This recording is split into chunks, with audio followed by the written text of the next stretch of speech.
ठंडी रोटी। एक गांव में एक लड़का अपने परिवार के साथ रहता था। सुयोग वो संस्कारी था। वह लड़का हमेशा अपनी माँ का ख्याल रखता था।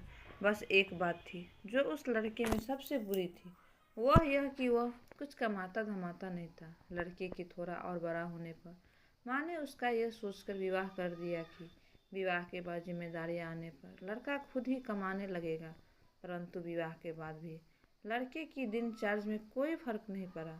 अब भी लड़का दिन भर बस घर में पड़ा रहता था। माँ जब भी लड़के को रोटी परोसती थी तब वह यही कहती थी, बेटा ठंडी रोटी खा लो।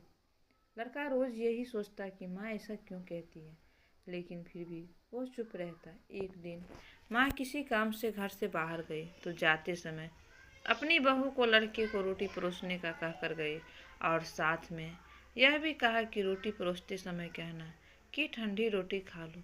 बहू ने ठीक वैसा ही किया। जब लड़का आया तो उसे रोटी परोसते समय ठंडी रोटी खाने को कहा। जैसे ही लड़के की पत्नी ने ठंडी रोटी खाने को कहा, लड़के को गुस्सा आ गया। उसने सोचा, पहले तो सिर्फ माँ ठंडी रोटी खाने को कहती थी, लेकिन अब तो मेरी पत्नी भी यह कहना सीख गई है। उसने अपनी पत्नी से पूछा, आखिर रोटी गरम है, साग गरम है, तो फिर तुम लोग मुझे ठंडी रोटी खाने को क्यों कहते हो? लड़के की पत्नी ने कहा, मुझे तो आपकी माताजी ने ऐसा कहने को कहा था। आप उनसे पूछिए, आखिर वो आपको ऐसा क्यों कहती है? पत्नी की बात सुनकर लड़का गुस्सा हो गया और बोला, अब जब तक माँ मुझे इस तरह से कहने का उत्तर नहीं देगी, मैं खाना नहीं खाऊंगा।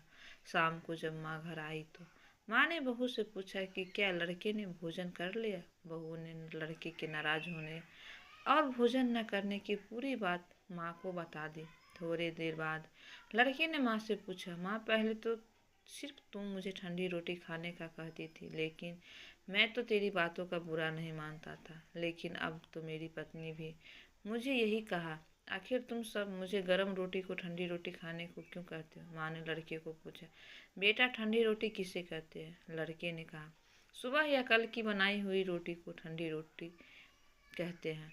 लड़के की बात सुनकर माँ ने कहा, बेटा अब तू ही देख, तेरे पिताजी का कमाया गया जो धन है वो ठंडी रोटी है। गरम ताज़ी रोटी तो तब होगी जब तू न कमा कर लाएगा। माँ की बात सुनकर लड़का माँ की बात समझ गया और बोला, माँ अब मैं समझ गया हूँ कि जो व्यक्ति खुद धन कमाने के लायक नहीं होता उसका कहीं भी सम्मान नहीं होता। आज मैं खुद कमा कर लाऊंगा और पूरे परिवार को ताज़ी रोटी खिलाऊंगा।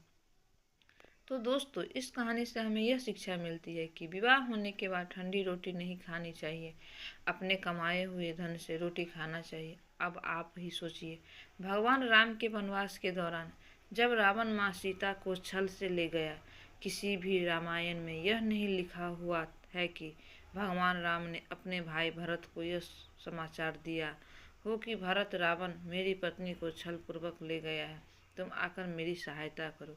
क्योंकि मर्यादा पुरुषोत्तम राम यह समझते थे कि विवाह किया है तो अपनी स्त्री की रक्षा करना, अपने कर्तव्य का पालन करना उनका धर्म है। उन्होंने अपनी भुजाओं के बल से पहले सुग्रीव की सहायता की, उसके बाद सुग्रीव ने सहायता मांगकर माँ सीता की रक्षा की। इसलिए विवाह तभी करना चाहिए जब स्त्री और बच्चों का पालन पोषण करने की क्षमता हो। यह ताकत न हो तो विवाह नहीं करना चाहिए।